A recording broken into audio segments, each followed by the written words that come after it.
Well, welcome back to another Word on a Wednesday.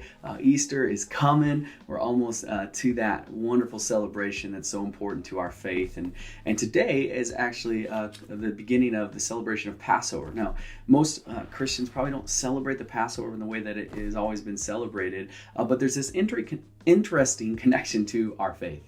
The Passover goes back to way back in the day when God was freeing his people Israel from slavery in Egypt.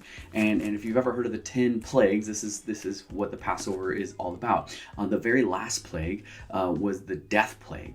And essentially what it was that God's judgment was going to pass over each house in Egypt, and the firstborn son was going to die. And I can't fully understand all that was going on and why, and it's kind of crazy for us to even think about, but that's what was going down. But God told Moses to tell his people, tell Israel, that if they sacrificed a lamb, took the blood of that lamb, and painted the blood over the doorpost of their house, then God's judgment would pass over that house, that there would be a Passover of the death plague. Death would not enter that house. And so that's what happened. So Israelites are called to remember this day. And so year after year, they remember the Passover and celebrate it in that way. So fast forward to when Jesus walked the earth, he's actually celebrating the Passover dinner just days before he's crucified.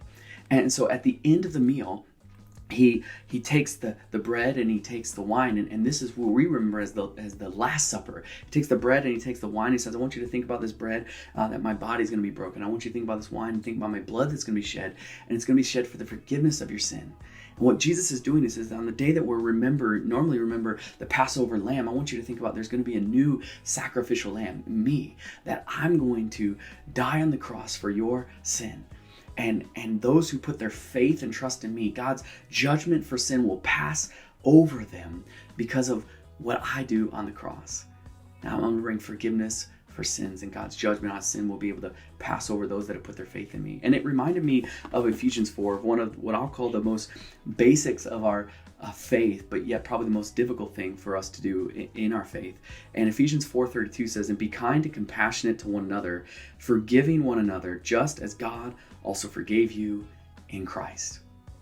It reminded that we're called to forgive others just as God has forgiven us in Christ. We're called to pass over the sins and offenses of others just as God has passed over our sin and our offense. See, forgiven people forgive people. So my quick challenge for you today from the Word is that maybe the shelter in place has caused you to seek out some forgiveness from some people in your family or in your household right now. That maybe you've snapped on some kids when you shouldn't. Maybe you've said some things or done some things that you shouldn't to your spouse in the fact that you've been locked up and cooped up inside. And maybe you just need to go seek that forgiveness from them today.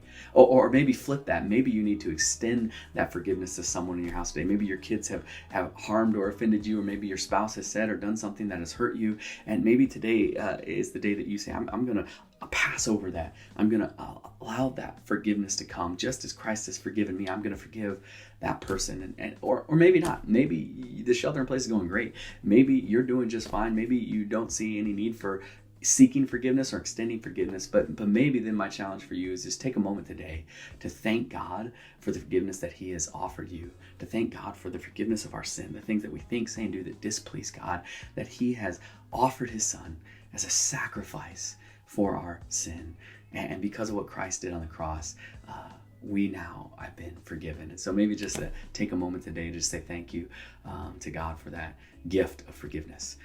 Enjoy the rest of this sunny day, and we'll see you soon.